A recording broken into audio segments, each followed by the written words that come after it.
একটাবার অন্তত পক্ষে আলহামদুলিল্লাহ বলি। আল্লাহ, আমরা কেউ আসিনি, আমরা যে কয়েকজন ভাই এখানে বসে আছি না প্যান্ডেলের নিচে, ফের আমাদের ওই মা বোনেরা, আমরা কেউ আসিনি। আল্লাহ আমাদের নিয়ে এসছেন। বান্দা অতক্ষণ কোনো আমাল করতে পারে না যতক্ষণ আল্লাহ তাকে তৌফিক না দেয়। লা তৌফিকে ইল্লা বিল্লাহ। তো আল্লাহ পাকের বহুত বড় এহসান, দয়া, যে দিনের নিসবতে, দিনের জন্যে আল্লাহ আমাদের এখানে জমা হবার তৌফিক দিয়েছেন। এটা তার মেহেরবানি, দয়া, এটা তারই দয়া। জনাবে রাসূলুল্লাহ সাল্লাল্লাহু আলাইহি সাল্লামের উপরে লাখো কোটি দরুদ ও সালাম সাল্লাল্লাহু আলাইহি ওয়াসাল্লাম।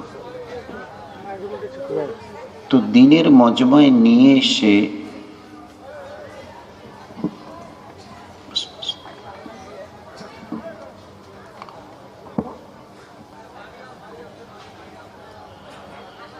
এই যে দিন দিন বলছি আমরা, আসলে দিনটা হোয়াট ইজ দিন? দিন বলা হয় যে that is nothing but A court of A complete peaceful life, where there will be peace, progress, success, developed. এমন কোনো উন্নতি নেই, তারাক্কি, খায়ের নেই যা আল্লাহ দিনের মধ্যে রাখেনি। দিন কার নাম? যে এই দিনের মধ্যে আল্লাহ পাক যত রকমের ভালাই, সুখ, স্বাচ্ছন্দ্য, রহমত, বরকত, ইজ্জত, হেফাজত, সরবুলন্দি, এমন কিছু নেই যে ভালাই এই দিনের মধ্যে নেই। আচ্ছা, তো এই দিন কাকে বলে? বলে দুটো জিনিসকে মিলিয়ে নিয়ে চলার নাম হচ্ছে দিন। একটা হচ্ছে আল্লাহর হুকুম, অপরটা হচ্ছে হুজুর সাল্লাল্লাহু আলাইহি সাল্লামের পাকিজা তরিকা। দুটোকে নিয়ে যে দুনিয়াতে চলনেওয়ালা হবে, অথবা কোনো মেয়ে ছেলে যদি চলনেওয়ালি বনে, তো আল্লাহ তাকে সীমাহীন সুখ, শান্তি, রহমত, বরকত আর ইজ্জত আল্লাহ দান করবে। ফের যেদিন দুনিয়া থেকে চলে যাবে, ওই পুরুষ আর মেয়ে ছেলেটার জন্য 8টা জান্নাতের দরওয়াজা আল্লাহ পাক খুলে দেবে। হযরতে রাবেয়া বসরি কতটা গরিব ছিল, ওনার মা নিজে বলছে, এই বিকালের দিকে একটু পেটটা ব্যথা ব্যথা মনে হচ্ছে, আমি একটু সন্দেহ করলাম যে হয়তো আজকের একটা কিছু বাচ্চা প্রসবের। তো আমার স্বামীকে বললাম যে শরীরটা একটু কেমন মনে হচ্ছে, তো একটু হয়তো হতে পারে যদি রাত্রিবেলা গিয়ে বাচ্চা প্রসব করতে হয়, তো তুমি দেখো না একটু তেলের ব্যবস্থা করতে, বাতি জ্বালানোর জন্য কুপি কেরোসিন তেল, একটু দেখো না তেলের ব্যবস্থা করতে পারো কিনা। তো রাবেয়া বসরির মা বলছে যে আমার স্বামী অনেক চেষ্টা করেছিল একটু তেল জোগাড় করার জন্যে, কিন্তু এতটা গরিব ছিলাম আমরা যে এতটুকু তেল জোগাড় করতে পারিনি। ওই আল্লাহর কসম, রাতের অন্ধকারে আমি রাবেয়াকে জন্ম দিয়েছি। আমাদের কুচবিহার জেলার এত গরিব বোধহয় আমরা কেউ কাউকে খুঁজে পাবো না যে আমার বাচ্চা আমি প্রসব করেছি রাত্রিবেলা, এই জন্যে যে এত গরিব ছিলাম যে তেলটুকু আমার স্বামী জোগাড় করতে পারিনি। তো অন্ধকার রাতে বাতিবিহীন ঘরে আমি আমার রাবেয়াকে জন্ম দিয়েছি অন্ধকারের মধ্যে। কিন্তু আল্লাহর জাতের সঙ্গে পরিচয় করাতে গিয়ে আমি এতটুকু কমই করিনি। ইলমে দিন শেখানো, আল্লাহকে বোঝানো, আল্লাহকে চেনানো, এই করতে করতে রাবেয়া বসরির এইরকম দিন আল্লাহ পাক আমাকে দেখিয়ে দিয়েছিলেন। এই রাবেয়া যখন রাতের অন্ধকারে, গভীর রাতে তাহাজ্জুদে যখন মুসল্লায় দাঁড়িয়ে অঝোর নয়নে চোখের পানি ফেলতো, তো তার শরীর থেকে এত আলো বের হতো যে ওই ভাঙা বেড়ার ফাঁক দিয়ে এই আলো বহুদূর পর্যন্ত চলে যেত। জন্ম নিয়েছে রাতের অন্ধকারে, ইবাদত জীবনটাকে এত আলোকিত করেছে, পাড়া প্রতিবেশীর লোক বলতো, হ্যাঁ রে রাবেয়ার ওর মা গরিব, বাবা আগে মারা গেছে। তো সারা রাত বাতি জ্বালানোর মতো তেল কোথায় পায়, আর এরা করেই বাকি। তো একটা দিন এরা দল বেঁধে দেখার জন্যে বাড়ির কাছাকাছি এসে, ওই বেড়া তো ওই রকমেরই সাদা সিধে বেড়া, তো বেড়ার ফাঁক দিয়ে চোখ লাগিয়ে দেখে রাবেয়া বসরি তাহাজ্জুদে দাঁড়িয়ে চোখের পানি ফেলে কাঁদছে, আর তার শরীর থেকে আলো বেরিয়ে এ আলো বেড়ার ফাঁক দিয়ে বহুদূর পর্যন্ত যাচ্ছে। একজন আল্লাহওয়ালা দিনদার, ওই দিনদার হলে যা হয়, দিনদার হলে যা হয়, একটু খালি চেষ্টা, কিচ্ছু না। আমরা করি না বলে পাই না, যদি চেষ্টা করতাম। ওরাও তো দু হাত দু পাওয়ালা মানুষ, দুই চোখওয়ালা, আমরাও, তারাও উম্মত আমরাও উম্মত। আচ্ছা, ওরা যদি পায়, আমরা আল্লাহর কি অন্যায় করেছি আমরা পাই না? হ্যাঁ, একটা অপরাধ আমাদের আছে, আমরা চেষ্টা করি না। We are not trying to reach in the গোল। পাবার জন্যে, দিনদার হবার জন্যে, খাঁটি মুসলমান হবার জন্যে চেষ্টার উপর ত্রুটি রয়ে গেছে, ফাঁক ফোকর রয়ে গেছে। নয়তো আল্লাহর ওয়াদায় কখনো হেরফের হবে না। আমি কসম দিয়ে বলছি, ইন্না ওয়াদাল্লাহুল হাক্কুন, তোমাদের আল্লাহর ওয়াদা বড় একদম সচ্চা, এক চুল কম বেশি হবে না, শুনে রাখবা। যখন কোনো মুসিবতে পড়ো, কোনো পেটাই শুরু হয়, বিভিন্ন লাইনের যখন ঝড়ঝাপটা আসে, তো এই মুসলমান আপনি আমি আমরা দুহাত তুলে আকাশের দিকে তাকিয়ে বলি, এ আল্লাহ তোর মদত কই, এ আল্লাহ তোর হেফাজত কই, এ আল্লাহ আমাদের চামড়া নিতে চাইছে, তোর এ আল্লাহ সাহায্য কই। আসমান থেকে আল্লাহ বলে, এ আমার হাবিবের উম্মত, আমি যে ইবাদতের কথা বলেছিলাম সেই ইবাদত তোমাদের কাছে কই? আমি তো তোমাদেরকে ওয়াদা করেছি, প্রতিজ্ঞা করেছি তোমাদের সাহায্য করব, শর্ত একটাই, যে তোমরা দিনের উপরে, ইবাদতের উপরে চালিয়ে চলে আমাকে দেখিয়ে দেবে। আছো এই জায়গায়? আছো? গুটি কয়েক লোক মসজিদে মাইকে আজান হয়, গুটি কয়েক লোক গিয়ে 150 ঘর। ভাই, আপনাদের মসজিদে কত? 150। হাইয়া আলাস সালারে আওয়াজ, হাইয়া আলাস সালাহ মানে নামাজের জন্য আসো। শুধু নামাজের জন্য ডাকা হয় না, নামাজের ওই হাইয়া আলাস সালার পরে আর দুবার ওই কথা বলে, হাইয়া আলাল ফালাহ।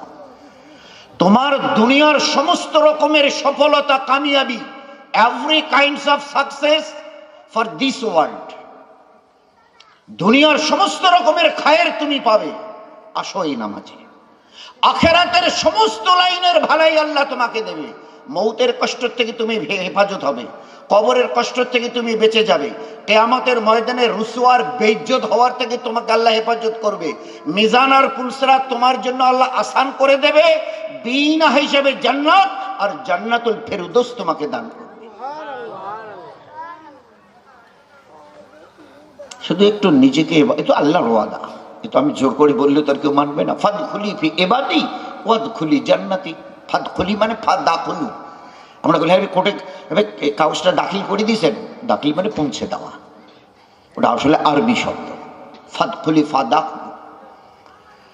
তোমরা ইবাদতের মধ্যে, ফাদখুলি ফি ইবাদি, দুনিয়াতে ইবাদত নিয়ে চল, ইবাদতের মধ্যে দাখিল হও, পুরুষ অথবা মেয়ে ছেলে। ওয়াদখুলি জান্নাতি, মরণের পরে আমি জান্নাতে তোমাদেরকে দাখিল করে দেবো, পৌঁছে দেবো।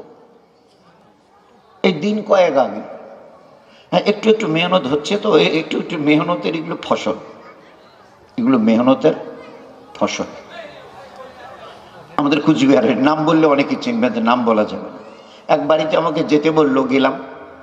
তো মেয়েটার বয়স কত হবে, 23-24, আচ্ছা 25ই ধরলাম। অল্প কিছুদিন হলো বিয়ে হয়েছে, একটা ছোট বাচ্চা আছে, দুধ পিতা হুয়া বাচ্চা। হ্যাঁ মা, কেন ডেকেছিস বল? তাহলে আমি সে একটা কথা জিজ্ঞাসা করবো বলে ডেকেছি। আমাকে একটা শর্ট রাস্তা বলে দিন, যেন আমি সিধা জান্নাতে যেতে পারি। তো ওই আয়াতটা আল্লাহ আমার ইয়াদ করিয়ে দিল। আল্লাহ নিজে ওয়াদা করেছেন, তুমি দুনিয়াতে ইবাদত নিয়ে চলো, আমি তোমাকে সিধা জান্নাতে পৌঁছে দেবো। ফাদখুলি ফি ইবাদি ওয়াদখুলি জান্নাতি। তবে এর জন্য আল্লাহ কোনো শর্ত দিয়েছে ইবাদত যে করব? বলে না, কোনো শর্ত নেই। কলেমাটা দেবার সঙ্গে যে ইমানের কলেমা লা ইলাহা ইল্লাল্লাহ, এটাকে তুমি মেলাওয়াট করিও না, এটাকে ভেজাল করিও না। ভেজাল কি না, নেকির সঙ্গে গোনাকে মিলাইও না, মেলাওয়াট। কেউ যদি বলে ভাই দুধটা ঠিক আছে, বলে হ্যাঁ 5 কিলো দুধে বেশি নেই, বোধ হয় আধা কিলো মতো একটু পানি দেওয়া আছে, ওই দুধটা আর কেউ নেবে। ভাই আপনার চালটা ঠিক আছে তো, বলে না হ্যাঁ ঠিক আছে, 10 কিলো চাইলেও কত বেশি হলে 100 গ্রাম পাথর হয়তো অল্প ছোট ছোট, বেশি নেই, কেউ নেবে।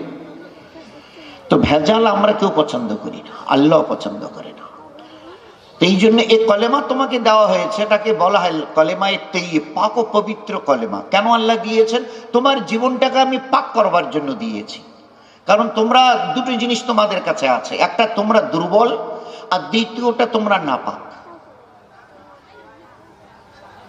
খুলিকাল ইনসানা মিন নুতফা, মানুষকে এক বিন্দু মনির, নাপাক মনির কাতরা থেকে, আমরা সবাই জানি। একটু যদি বের হয় তো গোসল ফরজ হয়ে যায়। একটা লোক যদি এক কোমর কোনো পায়খানার ড্রেনে পড়ে যায় এই পর্যন্ত, তো কোনো দুনিয়ার মৌলানা মুফতি সাহেব বলবে না যে তুমি গোসল করে আসো। কি বলবে? ভাই যে পর্যন্ত লেগেছে ওই পর্যন্ত ধুয়ে আসো, হয়ে গেল। উপরটা বুক এইদিকে ধুইতেই হবে না, এক ফোঁটা পানি দিতে হবে না। কিন্তু ও এত নাপাক যে এবার সামান্য একটু বেরোলো তো বলবে গোসল ফরজ, ভালো করে শরীর ধুয়ে আসো। তো একদিকে তুমি নাপাক, দুই তুমি বড় কমজোর। খুলিকাল ইনসানু যায়ফা, আমি বড় দুর্বল করে তৈরি করেছি। দুর্বল। আজকের মানুষ বড় ম্যান ক্যান ডু এভরিথিং, তো আমি উত্তর দিই যে man can do nothing or man can do something. আজকের একটু ওই সায়েন্সের, একটু মডার্ন টেকনোলজির একটু কি না কি হলো, আর একেবারে মানে মানে সে বুক চাপড়ানো দেখলে হাউতাস করতে হয়। আরে আল্লাহ, ম্যান ক্যান ডু, মানুষ নাকি সব করতে পারে। আচ্ছা,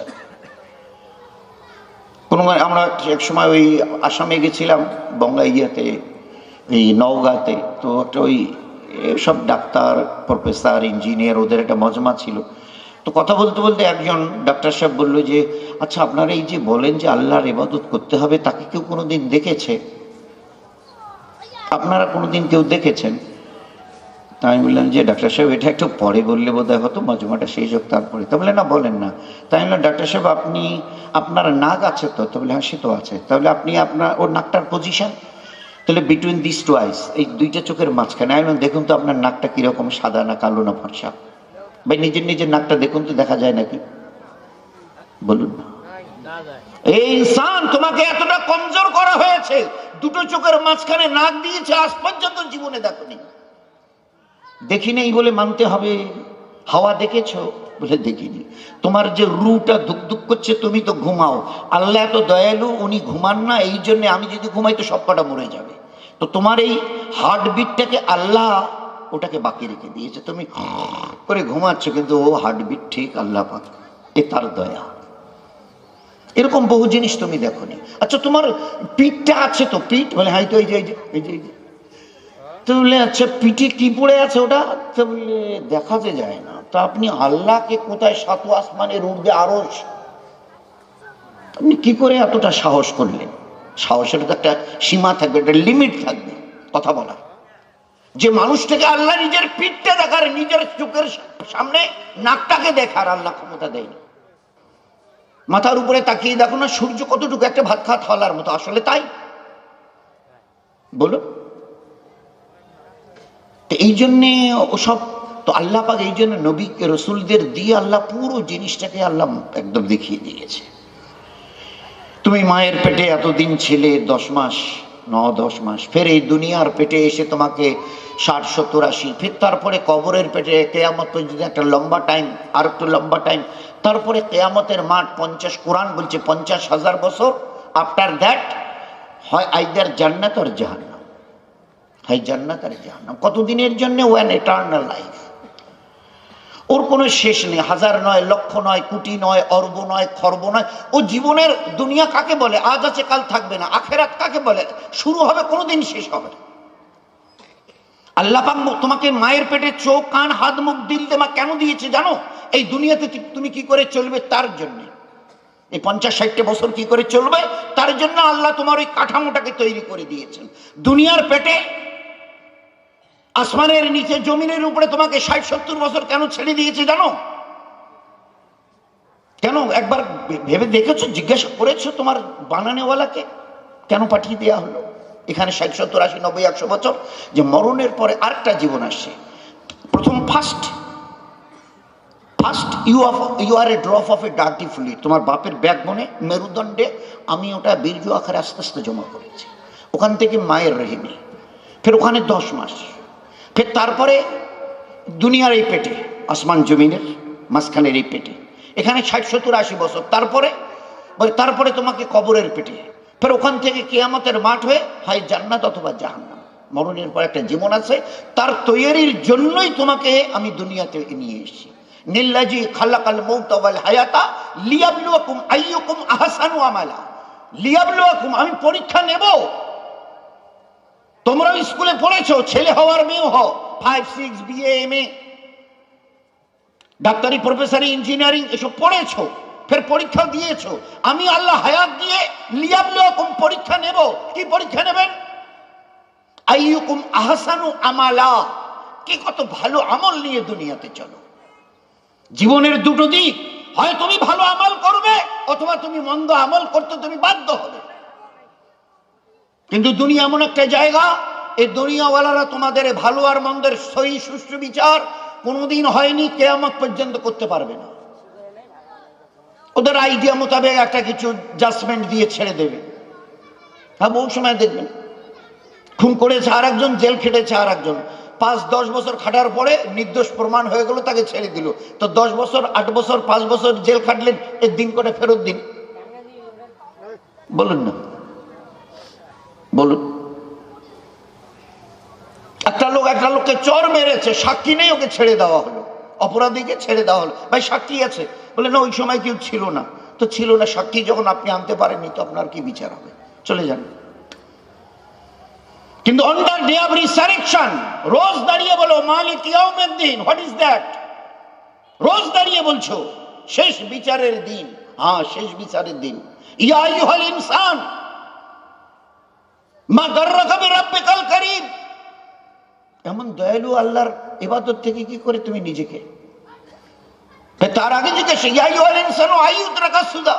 আচ্ছা, কে তোমাদের বলেছে যে হিসাব হবে না? দেখে এসছে কে সেই ব্যক্তি যে না আর কোনো কবরে কিছু নেই, পুছপাছ নেই? কোন ব্যক্তি দেখে এসছি তাকে আমার সামনে দাঁড় করিয়ে দাও। আল্লাহ জানতে চাইছে হু ইজ দ্যাট পারসন, কে সে? দেখাও যে এই ব্যক্তি দেখে এসছে কবরে কিছু নেই, মৌতের ওইসব কিচ্ছু নেই, কিয়ামতের মাঠে কিচ্ছু নেই, জাহান্নামে কিচ্ছু নেই, জান্নাতে ওইসব ফাঁকা, কিচ্ছু নেই, ফাঁকা মাঠ। কে দেখে এসছে? ভারী 100 টাকা হাতে দিয়ে ছেলেটাকে যদি একটু পশারি হাটে পাঠিয়ে দাও, ফিরে আসার পরে তুমি মা আর তুমি বাপ জিজ্ঞাসা করো, এই বেটা কত খরচ করলি, কি কি নিলি, হিসাব শোনা। আর আমি আল্লাহ এরকম একটা হায়াত দিয়েছি, এক বিন্দু নাপাক মনির কাতরা থেকে এই জেসম। তোমার মাথাটা সোজা কেন তুমি বলতে পারবে? তোমার মাথাটা, আর যত মখলুককে আমি সৃষ্টি করেছি দুনিয়ার রং বেরঙের, 2 পায়া 4 পায়া, পা বিহীন, পা নেই, করতে চলে। সাপের কটা পা? আমরা তো পা ছাড়া, একটা পা হলে কত কষ্ট হয়, 2টো পা হলে তো কথাই নেই, ক্রাস দিয়ে লাপিয়ে লাপিয়ে কাঙারুর মতো। পা বিহীন, আর কাউকে একটা ছোট প্রাণী, তোমার কটা বলে 2টো। তো এই যে কি বলে লাল, কি বলে পোকাগুলো, এই যে কেউ কি অনেকগুলো পা ওদের, কেউ রুন্ডা না কি বলে। ভাই কটা পা গুনেছেন? আর 10-15 ফিটের সাপ এত লম্বা, একটা পা নেই। আর কেন্দুরাটা এতটুকু, কটা পা? কোথায় কয়েক 100 হবে। আমার কুদরত দেখে নাও ভালো করে। এটা কি বলে জাম গাছ হচ্ছে এত বড় মোটা, ফল বলে এইটুকু। এটা কিসের গাছ গো? বলে কোনোদিন জীবনে দেখেন না। এটা লাউ গাছ। কতটা হয়? বলে এক একটা লাউ 5, 8, 10, 15, 20 কিলোর করে। এ নিজে দাঁড়াতে পারে? বলে না, ওই শিন্ডা পুঁতি দিতে হয়, বাঁশের কঞ্চি পুঁতি দিতে হয়, ধরে ধরে উপরে ওঠে, ফল দেয় এক একটা করে। হায় রে ইনসান, তোমরা কোনোদিন, আসলে তোমরা সব বেআকেলওয়ালা। একবার আমার সৃষ্টি জগতের দিকে তাকাও, নিজের দিকে একবার তাকাও, বলো না। তোমার মায়ের পেটে বাচ্চা, স্বামী স্ত্রী, তোমরা খবরদার ও কথা বলিও না। হাজব্যান্ড অ্যান্ড ওয়াইফ ওই জন্য নেই। বহু মা বাপ তোমাদের গ্রামেই তালাশ করে দেখো, সংসার করতে করতে বুড়ো বুড়ি হয়ে গেছে, একটি বাচ্চাও চোখে দেখেনি। হ্যাঁ, মা বাপ থাকলে বাচ্চা নেই, আমি যদি না দিতে চাই, ফের মা বাপ বাস কিচ্ছু জানে না। একটা বাচ্চা তার মায়ের রেহেমে কবে আসে ওটা আমি একমাত্র জানি, তোমরা পৃথিবীর কেউ জানো না। ওসব ওই যে স্ত্রী রোগ বিশেষজ্ঞ গাইনো ডাক্তার, ওরা তোমাদের কাছ থেকে শুনে একটু টেস্ট ফেস্ট করে, তারপরে বললে LMP, লাস্ট মিন্স পাস, এটা অমুক মাসে স্টপ হয়েছে, বন্ধ হয়েছে মাসিকটা। স্বামী স্ত্রী বলে এরা দুজনেও কিচ্ছু জানে না। যে দুজন মিলে এলো বিছানা থেকে জিজ্ঞাসা করো স্বামী স্ত্রী মিলেছেন কিছু, বলে না কিছু। কি করে বলি? আল্লাহ বলছে ওয়া তামিলু মিন উনসা ওয়া মা তাহামিলু মিন উনসা ওয়ালা তাদাউ ইল্লা বিইলমিহি। মায়ের বাচ্চাদানিতে বাচ্চা কখন যায় একমাত্র আমার ইলমে আমি জানি। ও দুনিয়াওয়ালা তো দূরের কথা, দুনিয়ার মডার্ন সায়েন্স তো দূরের কথা, বড় বড় গাইনো ডাক্তার তো দূরের কথা, স্বামী স্ত্রীকে জিজ্ঞাসা করে বলতে পারে নাকি যে হ্যাঁ আজকের মিলনে বাচ্চা এসছে, বলে দেখো হিম্মত থাকে তো। আল্লাহ বলছে ও তা হামেলু, তা আমার বলি না হামেল ঠেরিয়েছেন। তো একটা মেয়ে ছেলে কবে বাচ্চা তার পেটে আসে কোন মুহূর্তে ওটা আমি জানি, কোন মিলনে তোমাদের কারো জানা নেই। ছেলে না মেয়ে হবে 1 মাস পরে মেয়েরা বলে তাদের স্বামীকে, কি গো এবারে তো মিনস্ট্রেশনটা হলো না, মাস পার হয়ে গেল, মনে হয় হ্যাজ বিন হ্যাপেন্ড সামথিং, একটা কিছু বোধহয় হয়ে গেছে। আচ্ছা কি হবে ওটা, ছেলে না মেয়ে? তোমরা তো দুইজনের মিলনে হচ্ছে, 2 মাস 3 মাস 4 মাস 5 মাস 6 মাস, বলো এখনো বলো বলো। তো আল্লাহ জবাব দিয়েছে ওরা কি বলবে, ওদের কিন্তু আমি অজ্ঞ অবুঝ নাদান করে রেখেছি, এ ব্যাপারে জাহিল করে রেখেছি। হুয়াল্লাযী ইউসাবিরুকুম ফিল আরহামে কাইফা ইয়াশা। মায়ের ওই বাচ্চা দানি যে বাচ্চা ছেলে হবে না মেয়ে একমাত্র আমি জানি, এরা কেউ জানে না।